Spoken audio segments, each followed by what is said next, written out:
For all. All right, please sign in.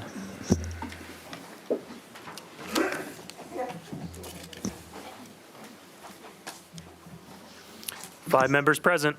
All right, Ryan, any changes to the agenda? There are no changes, Your Honor. Okay. Motion to approve Move the agenda. approval of the agenda as distributed. All right, please vote. And we'll make a note for the record, too, that we have a letter from Mediacom dated today addressing or raising issues with item 4H1. So Ryan will make sure that the letter's Yes. part of that Yep. council item. Yep. And 5 yes on the approval of the agenda. Okay. Item 2 is citizens forum, which is the time for anyone in the audience who would like to address the city council on any item that's not part of public hearings, item 6, or new business item 7, or any current litigation. All right. Seeing no one, we'll move on to mayor, council manager, and other entity updates. Matt, we'll start with you. Thank you, Mayor. Nothing at this time. All right, Kevin. Nothing this time, Your Honor. Russ. Nothing at this time, Your Honor. Greg. Nothing at this time, Your Honor. All right, Renee. Good evening, everyone. Thank you, Mr. Mayor. Yep. I'll turn on my Yeah. mic here. Councilman Trimble and I did have a public safety meeting last Friday, and there were a number of items discussed. One of the things I want to do is to thank the police department for work that they have done on behalf of our ordinance that deals with pawn shops. And it might seem that that's an easy thing to do, but there are lots of nuances that go into that and whatnot. So I want to thank them for really going out of their way to talk to various folks that might be affected by some of the changes that we're making into the ability to be able to track down stolen merchandise. Easier, quicker, and more broader. So lots of work went into that behind the scenes. We'll see that probably a little bit later, but I wanted to take the time to thank the police department for all the work that they did in that area. All right, is that it? Okay, Tom? No report, Your Honor. All right, item 4, consent agenda. Are there any items that any council member would like to pull? Otherwise, I Yep. take a motion for all of them, and I am going to read the proclamation, which is, Matt's got one. I Yeah, guess. I've got, I think it's 4H1, same one that's in our Okay. letter here, and it's 4J1 and 2. I would, if there's nobody else that has any to pull, I would simply move the remainder. Second. all right, please vote.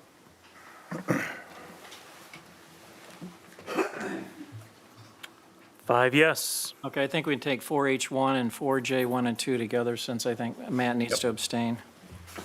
Move approval. Second. All right, please vote.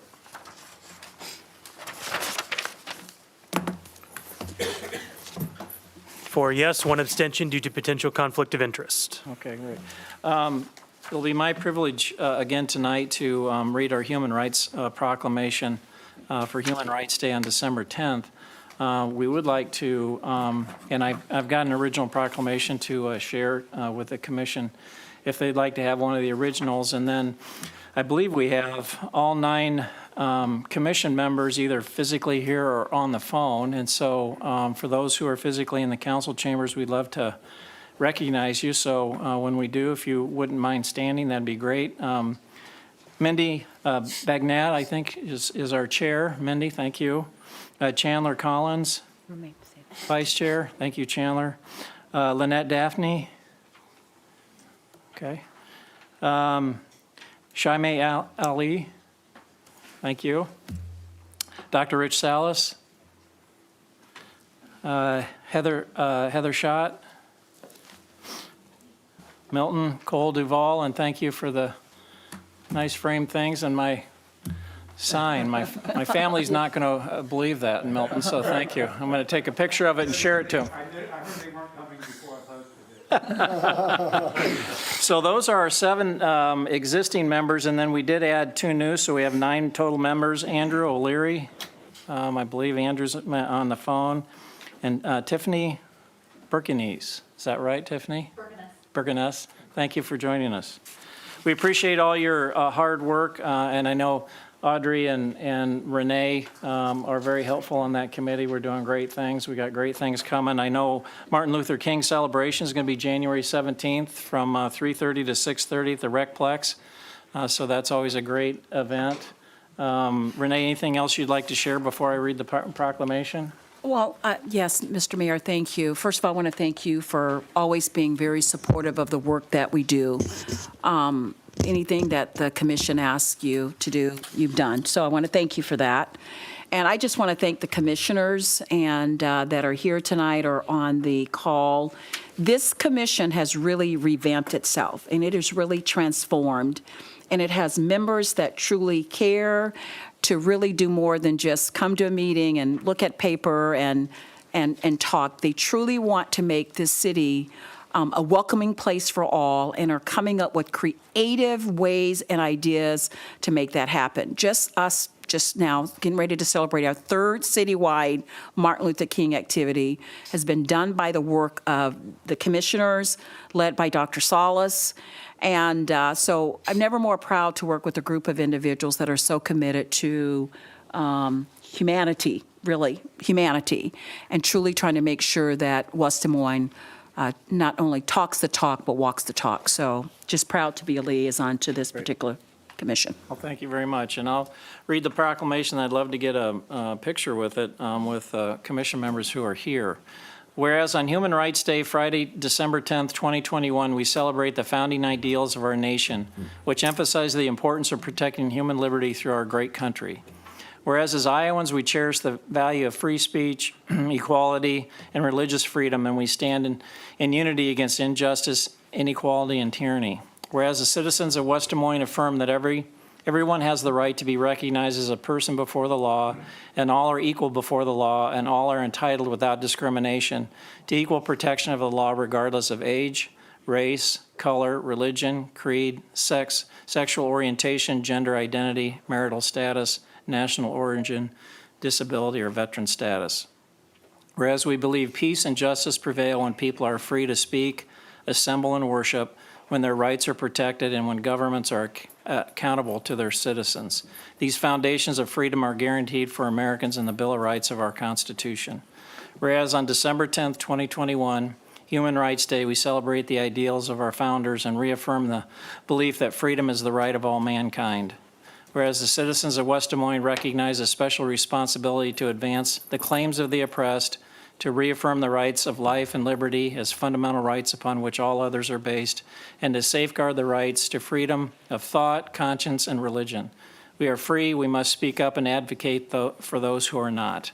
Now therefore, I, Stephen K. Gare, Mayor of the City of West Des Moines, do hereby proclaim December 10, 2021 as Human Rights Day. We call upon the citizens of West Des Moines to be respectful of the rights of others and embrace the diversity of all residents and visitors to the City of West Des Moines.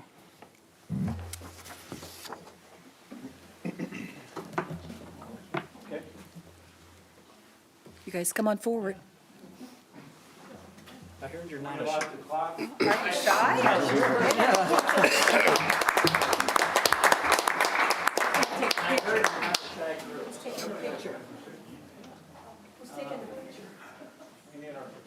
Where's Ken? I can take it. Yeah, so I can do it too.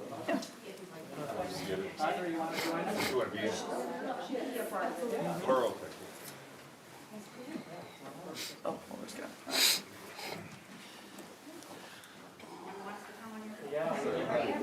balance me out, please.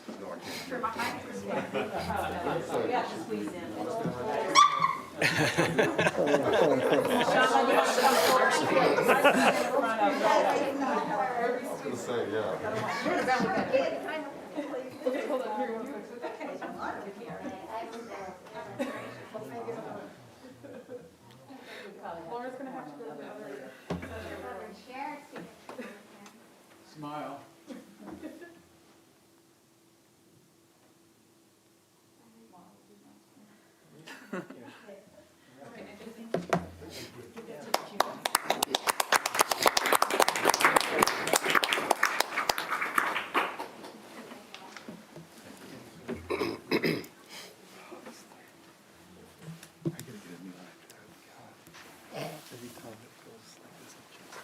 Oh, that's not good.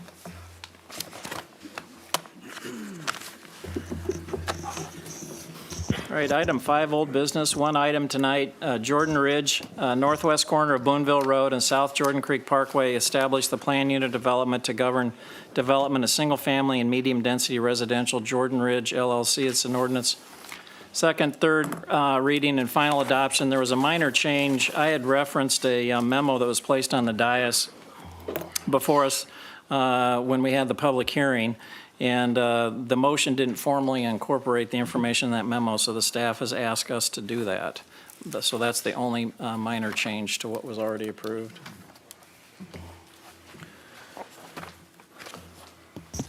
Move consideration of the second reading. Is there a second? Second. Any other questions or comments? I've actually got questions and maybe a comment. So our notice policy or procedure is 370 feet away from the affected property. And so I'm not sure who it is that lives off of El Dorado that was actually given notice. I'm not sure if it was maybe the first person on that cul-de-sac or maybe first couple or whatever, but I guess I am a little bit concerned that we've got single-family housing that is right there, and then right along Jordan Creek Parkway, we're going to have apartments. But it was said last time at the meeting when I brought this up that those apartments are going to be moved a little bit further in, a little bit further west off of Jordan Creek Parkway. My question, and I don't, oh, there's Len. My question is, how far west are these apartments going to be? You know, and it seems like they're apartments, and then a little bit further west is going to be executive estate lots. To some extent, it almost seems backwards in that you'd want the executive estate lots to be near the other executive estate lots, except for that it's not very typical to have executive estate lots right off of Jordan Creek Parkway. I'm also questioning the lining up of Boonville Road and why that needs to be done. It seems like it's now not only are these people going to have apartments sitting right there across from their executive estate lots, but we're going to be dumping Boonville Road directly into El Dorado. So it just kind of seems like a double whammy. Sure. Lynn Tweet, Director of Development Services. I really can't speak to the location of where Boonville ties in. I'm guessing it was Yeah. intentionally done with El Dorado so that then you can have that full access point there. I'm assuming eventually it probably would be a signalized one, which probably is to their benefit versus having to come across otherwise. So Okay. that one I can't really speak to. As far as where the single family, the apartments go, most of the apartments, and I don't know if you can see this map or not. Both parcel A's, correct? Yes, both of parcel A's and parcel D's will be the high density of the apartments. So right now, what we've been seeing is a lot of the apartments will be back into the west side of these parcels, because there is a little creek that kind of runs up through this side here. So So that's what's maybe, pushing them to the west. okay, so maybe on that parcel A down at the bottom, right near Boonville, there's like a strip of grass a little bit over to the left, would be right there, would be the apartments? Yeah, that's So what they're we've been set, that's seeing. set back a decent ways, I suppose? Yes. Okay. I don't know the measurements. We can get them and send them to you, but we don't have any final plans, but all the concepts we've been seeing has all the apartments pushed along this western edge of parcel A. Okay, I think it's going to be important to push those back as far as they go. It just, again, it's kind of odd. I think it's odd that we have El Dorado sitting here, this nice executive family, you know, estate cul-de-sac right off of Jordan Creek Parkway. And so it makes probably more sense that the apartments are there, but El Dorado was there first. And I have not heard from anybody on this. I'm assuming once they find out there's going to be apartments there that I'm going to. Just because it doesn't match up well with with their properties. But, and then the Boonville, is this something, and maybe this is more geared towards Brian, and maybe we don't know at this point, but is this something that has to happen where Boonville needs to, you know, come up and go right into El Dorado? I mean, it's almost like someone would come from the west on Boonville and they'd go across the street right to the end of a cul-de-sac. I mean, why would we move Boonville up like that? Maybe there must be a logical reason, but. And what's happening with the rest of Boonville? Right, and what's happening with the rest of Boonville, because it kind of jogs already. Brian Hemeseth, city engineer. Well, there's a couple of things. The main thing is for development purposes, because where Boonville Road lies right now, the south side is DMU, and DMU isn't going to take any accesses or anything off of Boonville. Okay. So we've discussed this. This wasn't 100% West Des Moines' idea. It wasn't 100% the developer's idea. Okay. So we've kind of worked together to shift this to the north. And then what it does is it keeps us from having to get any involvement in paying for Boonville Road. So it gets shifted to the north, and then it serves benefit to both sides of the road for those developers along there. And then they see more benefit, and then they're like, well, yeah, that makes sense for us to pay for that road all the way through there. And then it's a little bit better from a topography standpoint to build that road in that direction. And then it also will provide a traffic signal that would have never been there had this road not connected at El Dorado. So that'll give those folks in El Dorado, when that road gets widened to a 6-lane road, it'll give them a better way to be able to turn right and left out of that development. So I get those things, Brian, but like, I'm thinking about Boonville further to the west, and further to the west, it jogs up north. So here I am coming from the west, I hit 88th Street and I go down, then I jog over on Boonville, then I go back up, and then I hit El Dorado, then I go back down to. Sure. I mean, Boonville's gonna do this. Totally understand that question. The Boonville Road is a collector street, though. That's something you have to Yeah. keep in mind. I know. So collector streets are meant to get cars from neighborhoods and areas to the arterials and get them on the arterials to go where they need to go. So we felt that in this situation, that this was a better situation for the city all the way around. Otherwise, we would be into probably looking at paying for most or at least half of Boonville Road, which is extremely expensive. Okay. Well, I'm just looking at it from the standpoint of we've got, and again, maybe we should never have allowed, single-family residential just off of Jordan Creek Parkway right in this area. Maybe that's the mistake that was made, not what we're doing here. But I'm looking at it and I'm going, okay, so now we're going to increase the density of this area right across from these beautiful executive estate lots. And there's going to be more traffic there than ever before. And if that's not bad enough, we're going to dump Boonville Road right into it too.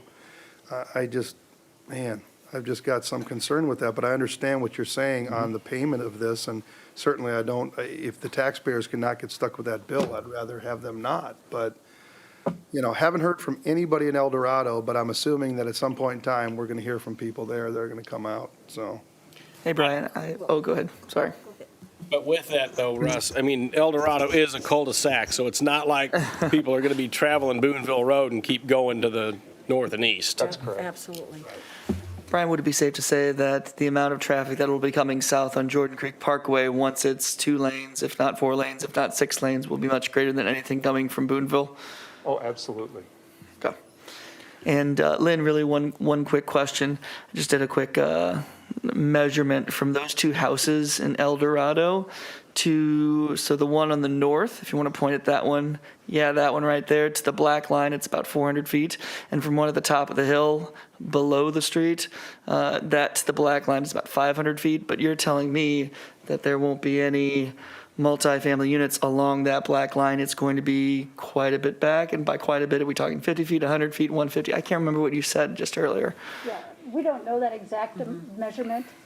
We can look at what they have for concepts at this point. We've only seen concept drawings, but all of the concept drawings have everything pushed to the west because there's a creek through there, there's topography through there, there's lots of trees that is just not making that area very developable.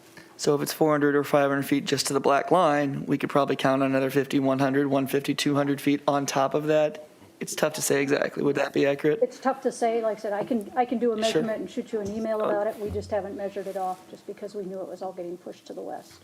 Sure. And I might just add that with that creek being there, the Army Corps of Engineers would make it very, very difficult on any developer that would want to try to fill in that creek or do anything with that creek. Just, upstream from there, Cascades at Jordan Creek, basically left that entire area of that creek alone so that they wouldn't have to go through any kind of extensive permitting. So my guess is that'll remain, and a buffer around it will remain. Sure. And then all those apartments would be pushed up against And I the share lots. Councilman Tremble's concerns about extra traffic and buffers and whatnot. So I just wanted to make sure we get the facts. So I thank you for those. Yeah, you're welcome. No, I appreciate everybody indulging me on this. I mean, I'm assuming that those, Councilman Hudson pointed out, those two properties, they're probably the only two properties that got noticed, I would assume, at this point in time, so they may be the only ones that even know about this, correct? Well, and quite honestly, we do a 370 from the property boundaries, so if he's measuring So they may 400 not have- feet, So they may not have even- it. House itself, though, so property Okay, boundaries so might the be property closer boundaries, than. they probably did get noticed. Again, Yeah. I can look back at the. I file think we to should see look. Who all got that notice. Yeah, I mean, I think what's going to happen is these people are going to be a little bit surprised. That being said, this is our standard notice. This is what we do across the city. I get that, but I think they're going to be surprised. I think the problem is that this is a unique situation where we've got single-family residential here. Probably should never have been that in the first place, but it is. I mean, what we're dealing with now matches more with what should go with this road than what's there, but, so, I don't know. Tough. It's tough. But probably not perfect examples. I'm trying to think of some Sun Prairie Apartments. There's 4,000 people in there. They're across the street from single family. Yep, and Right. If you look at villages, all that's there. if you look at Villages of Ponderosa, they have some really nice houses. In fact, one just sold for $1.1 million, and they have 900 apartments in there. Yep. So I'm not sure that it's a given that they're automatically, and there's a lot of topography changes here. Yeah. I think Yeah. Russ is right. El Dorado's the odd person out in It this really whole is. situation. If you look at the size of these roads and stuff. So I think, Well, it is what it is. I think that's right. And at least we moved, I guess, a monopole a little bit further north, and maybe that's their win. But- All right, well, thank you, guys. Appreciate it. all right, please vote on the second reading.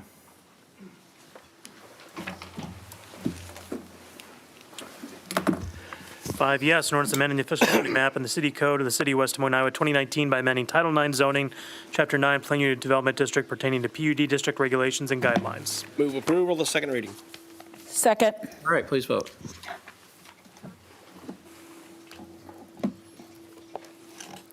5 yes. Move waiving the third reading and adopt in final form. Second. All right, please vote.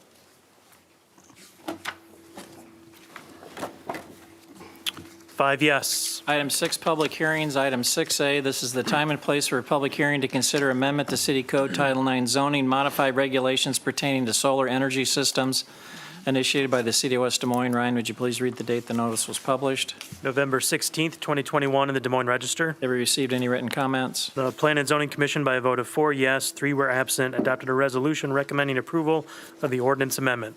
Okay, and I also see that this came through our Development and Planning Council Subcommittee with unanimous recommendation. So now would be the time for anyone in the audience that would like to address the City Council on item 6A. And again, first I'll start with anyone physically present in the council chambers, and then we'll see if anyone's on the phone.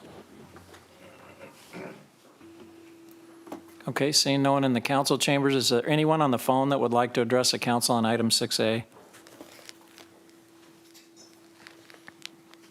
Okay, hearing no one, I'll declare the public hearing closed. Again, there's no outstanding issues, and it's an ordinance for the first reading.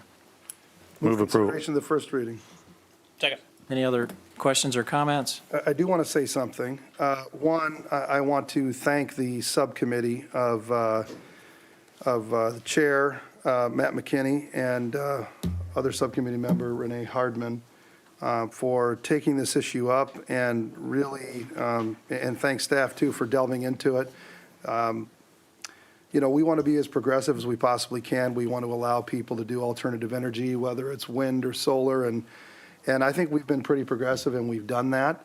And now we're, you know, but one of the issues that we've had with this has been aesthetics, right? We want to make sure that people have the ability to do this, but beauty's in the eye of the beholder, and somebody having just a whole ton of solar arrays out in their backyard that somebody else may look at, we may be hearing a little bit about that. And so I think that this carefully goes in. I think it makes adjustments where needed so that people can do this on the roof. And it looks like we're going to have a future workshop, which I would support, to talk about maybe possibly doing more on the ground. But I think right now this is this is the perfect solution, and I really appreciate you guys taking the time to go through this and figure out what makes sense. You know, I've heard from, I don't know how many people, boy, West Des Moines, they just need to be more progressive. You need to be more progressive. But, you know, I can't stand when I hear that because we do so much in the way of environmental things. You know, we have done the solar and we've done the wind, and we did that back in 2016. We've gone in and we've done a bunch of water quality improvements in various places in the city. We've got geothermal at City Hall. We've got a green roof at the historic City Hall. We provide assistance to residents who want to resoil their lawn or who want rain barrels. We provide provide tree plantings for people through the Shade Crusade, I believe it is, and Sally leads that up. We do all kinds of different things to try to prevent flooding. We do riprap and stabilization of banks. And, you know, every intersection that we have in the city of West Des Moines, I believe, now has adaptive traffic signals, which help to cut down on emissions, which is why we get that from the Clean Air Attainment Program. And Jim Dickinson has worked really hard to get every one of our intersections equipped with that. We also limit the amount of, if we even put it down, sand and salt that we put on our road, and Brett Hodney and his crew won a fiscal and environmental award for that. So when I hear people tell me West Des Moines just needs to be more progressive, we need to do more for energy and stuff like that, man, it is really hard to bite my tongue. And this is only just a small sampling of the things that we do that I think make us progressive. So to anybody out there listening to this, happy to even get you more if you want, but I think we're pretty darn progressive, and we're going to keep working towards that. So, You sure it wasn't related to the chickens? oh gosh, maybe that's it. That If we would be just my have the guess. chickens, we'll be Yeah. extremely progressive. That's my Yeah. guess. All right. Now you open Mr. a Mayor, can of worms. I'd like to just say, and I appreciate your comments, Russ, but Linda and Lynn also deserve a lot of credit. I remember this meeting very specifically with Councilman McKinney, and there's a lot of discussion, and aesthetics was probably high on the list of people's wanting to discuss what that might look like. But, you know, as you've said, Councilman Trimmel, that we do need to be progressive, and this is the way of the world. This is the way organizations or municipalities are going, and we need to be out there up front versus being a laggard. So this just adds to the portfolio of things that are coming. I want to, thank Councilman McKinney. This was a really good discussion that we had, and I think the staff really did some heavy lifting on coming up with something that's doable and workable, but moving us forward to the 21st century. Yeah, I think in 2016, when we adopted the original ordinance, we might have been the first city to do a solar ordinance, if I think. Yeah, Also, if I love this. remember right, Wells Fargo's project at their campus, right. I think is the second largest one in the United States Yeah. that they've It done. is amazing. Yeah. But I really think, and we can check it, I think in 2016, when we did the Yeah. original one, we kind of cut that out of whole cloth because I don't Mm-hmm. think anybody else had done it. yeah. No, I believe it. And, Renee, I'll echo your points. It was a robust discussion that morning. And I think the initial proposal that was before us, or a concept that was raised before us, was taking it from 15 kilowatt generation to maybe 25. And as part of the conversation, what we talked about is why have a limit? It's a bit arbitrary for us to determine what somebody can and should be able to generate. What a need might be today could be entirely different than what a need might be 10 years or 20 or 30 years from now. And when these roofs they depreciate over the course of 30 years, and you don't have an electric vehicle today, and there's just maybe you and your spouse there or something, 20 years from now, you might have 2 electric vehicles. You might have a couple kids. You might have other things that are using more energy. And so why are we going to cap our residents' ability to generate on their roofs? It didn't make sense. It was a great discussion. And I was excited, that we move forward without a cap.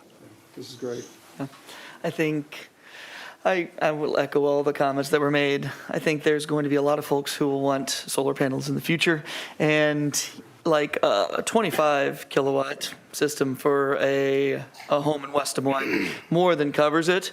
But what Councilman McKinney just said, who knows what the future will hold when it comes to that. So this allows the flexibility right now. We put solar panels on our house a year ago, and It's been a year. It's been great. And it's because of you all thinking progressively back in 2016 that allowed us to do that, the Hudson household. So I'm very supportive of this, and it's a great idea. And Renee, you're right. All of the work that everybody's been doing out there, Len and the entire team, it's fantastic. So very supportive. Okay, please vote on the first reading.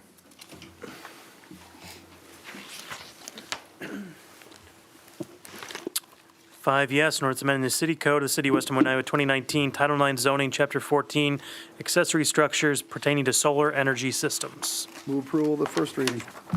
Second. All right, please vote.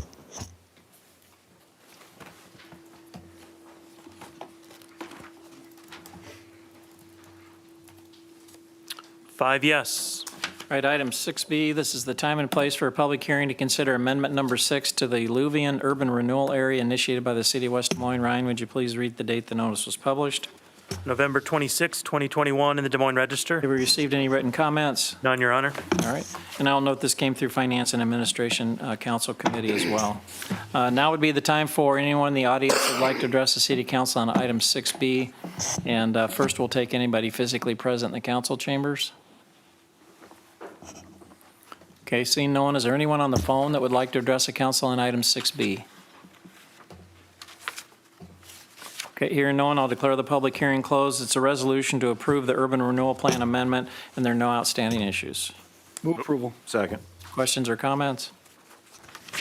All right, please vote.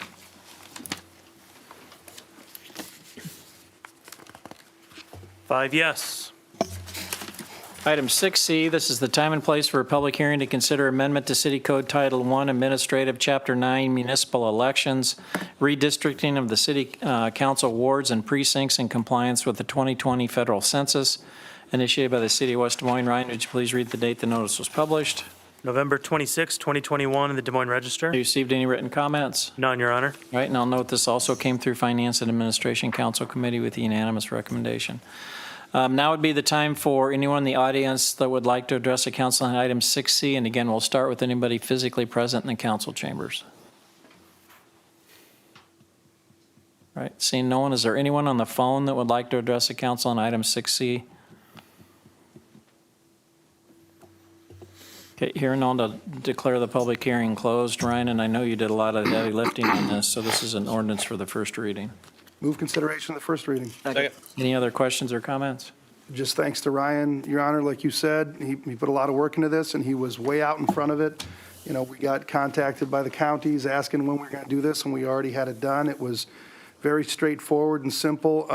As far as the boundaries, I hate to admit that Greg's ward, you know, grew more than mine, but, You know, that mispronounced way more. it happens every once in a while. Who's counting, Greg? It's happens every once in a while, but Kevin and I are both happy to receive some of your constituents now that will be part of the 3rd and the 1st Ward, and I know Mr. Lotz out there in the audience will represent those people very well as well, Councilman Trevelyan, so they're going to be getting really good representation now. Absolutely. So. They thought they had it good before. just you wait. They're even in better shape now. All right, please vote.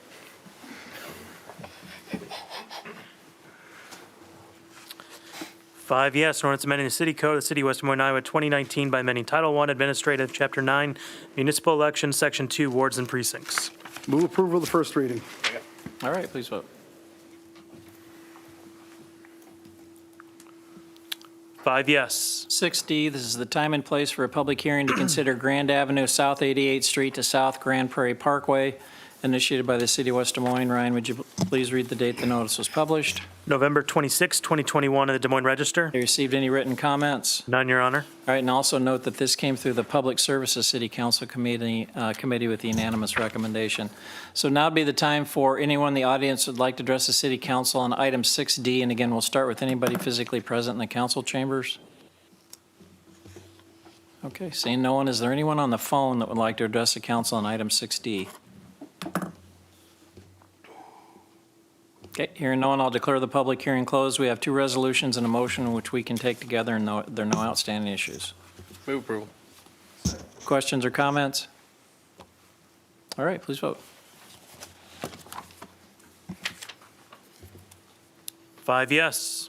Item 6E, this is the time and place for a public hearing to consider Grand Avenue West Segment 4 sewer extension initiated by the City of West Des Moines. Ryan, would you please read the date the notice was published? November 26, 2021, in the Des Moines Register. Received any written comments? None, Your Honor. All right, this also came through the Public Services City Council Committee with the unanimous recommendation, but now would be the time for anyone in the audience that'd like to address the City Council on item 6E, and again, we'll start with anybody physically present in the council chambers. All right, seeing no one, is there anyone on the phone that would like to address the council on item 6E? Okay, hearing no one, we have two resolutions and a motion which we can take together, and there are no outstanding issues. Move for approval.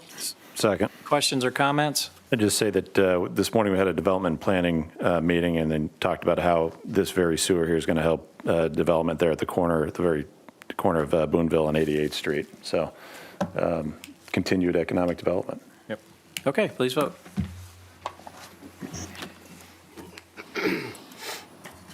5 yes. All right, item 7, new business, 7A, Willow Creek Villas, Plat 2, west end of Southeast Dapple Drive and Veterans Parkway, approval of a final plat to create 29 lots for single-family development, 1 outlot and 1 street lot, Jerry's Homes. It's a resolution to accept the public improvements and approval and release of the final plat, and there are no outstanding issues. Move approval. Second. Questions or comments? All right, please vote. 5 yes. 7B, Timber Knoll at the Preserve Plat 1, west side of Southwest Grand Prairie Parkway, south of Raccoon River. Approval of a final plat to create 26 lots for single-family residential development, 3 outlots and 2 street lots, Raccoon River Land Company. It's a resolution to accept surety and approve and release of the final plat, and there are no outstanding issues. So move. Second. Questions or comments? All right, please vote. 5 yes. 7C, Wilder Pines, Plat 1, South Wilder Place and South 60th Street. Approval of a final plat to create 11 lots for single-family development. Wilder Pines LLC. It's a resolution to accept the public improvements and approval and release of the final plat, and there are no outstanding issues. So move. Second. Questions or comments? Okay, please vote. 5 yes. 7D, Fox Ridge, south of Veterans Parkway and west of Fox Valley Development. Approval of a revised preliminary plat to create 192 lots for single-family residential and 136 footprint lots for medium-density residential development, 9 outlots and 9 street lots. Forrester USA Real Estate Group and Charles I. Colby and Ruth Colby Investment Trust. Resolution to approve the revised preliminary plat, and there are no outstanding issues. Move for approval. Second. Questions or comments? Just say it's amazing seeing all of these rooftops, just even on tonight's agenda. Yep. It's incredible. I thought the exact same thing. I thought it was amazing, all the rooftops we've got, a lot of single-family homes and other developments going on. And then the other thing I thought was, you talk about the benefit of Microsoft. We're going to be able, of course, they need the road, but all the infrastructure that we're able to put in as a result of some of the economic development projects we've got, and how many other developments in the city are going to benefit from those roads and sewers being extended out there. So I think it's great to see. 6,500 acres of development we're opening up. That's unbelievable. It's incredible. In November, we surpassed our all-time record, $1,085,000,000 or something, so It's amazing. we'll see what Poised for growth, December brings, and yeah, those are big numbers. Indeed. no doubt. Okay, please vote. It's in 3 different school districts too, which is great. I think last time I was told 4 counties and 6 school districts. Well, I mean, just for tonight's. Oh, yeah. But yes. 5 yes. Okay, 7E, Pavilion Park Phase 1 preliminary plat and west of 9075 and 9076 Linda's Lane. Approval of a preliminary plat to create 62 lots for single-family residential development. Pavilion Park LC and Della Vita LLC. It's a resolution to approve the preliminary plat, and there are no outstanding issues, and this came through Development and Planning Council Committee with a unanimous recommendation. Move for approval. Second. Questions or comments? All right, please vote. 5 yes. 7F, plats of survey parcels 2021-2017 and 2021-2018, southern portion of former Southeast Army Post Road west of Southeast 42nd Street. Approval of a plat of survey to create 2 lots with 1 for city retention and 1 for ownership transfer. City of West Des Moines, it's a resolution to approve and release the plat of survey, and there are no outstanding issues. Move approval. Second. Questions or comments? Okay, please vote. 5 yes. Item 8, receive, file, and/or refer. Item 8A, the abstracts of votes for the November 2nd municipal election. 8B, Doug's resignation from Human Services Advisory Board. We're welcoming him to the city council, and I know, Althea, we're working on a replacement for Doug on Human Services, so I'm hoping maybe we can do that on the 20th of this month. So, item 9, other matters. Are there any other matters that any council member wants to raise tonight? There's one I want to raise, but if somebody else has got one. Okay, I just thought it'd be helpful for maybe Brian to give us an overview. You know, items 4J, 1 and 2, we terminated 2 of the conduit contracts, which are very significant, and I know that we're anxious to get that project and meet our time frame. So I thought it'd be helpful for Brian to give us kind of the high-level overview of how we're going to go about making sure the rest of that work gets done, hopefully timely and within the financial constraints that we have. Right, Brian Hemesat, city engineer. I had some stuff written up, but most of it was things that are already in your council packet, so I'm not going to reread that to you. So I'm just going to talk about what the plan is moving forward. So our plan is to, we have retainage withheld from both contracts. We plan to continue to withhold that retainage to try to pay for all the things that are outstanding. We're going to pursue liquidated damages to cover any or all penalties or additional construction costs or additional costs that we have with consultants that drug the project out, to try to cover those expenses. We've had some issues with some faulty vaults, so we're planning on getting those vaults replaced that we found effective with our on-call contractor, but we're going to try to recoup those costs from the vault supplier. So, and then complete the install of a critical trunk line between basically section 3.1, which the contract was terminated in, to section 3.2, which is almost complete. If that trunk section isn't done quickly, then we can't get those addresses released as quickly. So we're gonna jump on that one piece, and then we have contact with the bond. We've made contact with the bond company. So that is NGM Insurance Company, and it's Main Street America, which it's been in business since the 1920s. So they're a good solid company, and we're just kind of waiting to hear back from them. They're out of the office on Friday, so and we hadn't heard from them yet today, but we plan on trying to get things going with them as well. So any other things that I did not talk about above, those are things that we're going to try to fold into future contracts to try to get those completed too. From a timing standpoint, if I'm right, I thought we kind of represented to our residents that we would get through the whole city in 2.5 years with the conduit. So people knew that this wasn't going to drag on for years and years and years. Will this impact that schedule, Brian? It'll impact it some. So we're working right now on with the company, the initial provider, and we're working with schedule with them, and we believe that there will be some delay, but we believe that it won't be much. Okay. So we're going to have to figure out a way to communicate that to the residents, but we're still trying to. What I gave you is very preliminary and skeletal, so we're still trying to work that all out. Okay. But as soon as we get a solid plan, we'll let people know. Okay. I would say this, I mean, a couple things. Number one, the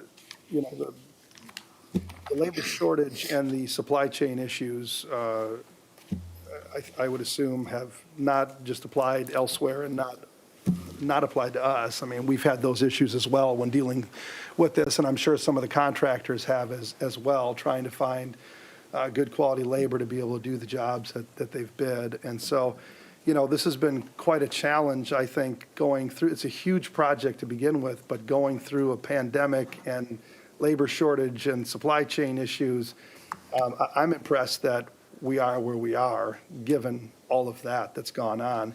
And kudos to you and your team as well, because, I know we have a phone number set up, a hotline of some sorts for issues that are going on out there. And in a project like this, there are going to be issues. But for whatever reason, I think they just like to contact their elected officials on some of these issues. And, you've been extremely responsive, and you've gotten the contractor on it, and they've gone back and taken care of the issues. And so I appreciate all that you and staff have done to get us to the point we're at and to be responsive to the residents and their concerns. So. Yeah, and anything the elected officials can do to point them our way first to try to get their issue resolved, we'll probably be able to get it done quicker. We've got a process all set up for that. There's no sense bothering you folks unless we aren't doing our job, and then you can come down on us that. But we've been doing a pretty good job of keeping up with everything. You have been. No, a few times I've sent something to you, you guys get it resolved in a day or two. So we appreciate it. Yeah. All right. Thanks, Brian. Yeah, you're welcome. Thank you. All right. We are adjourned then.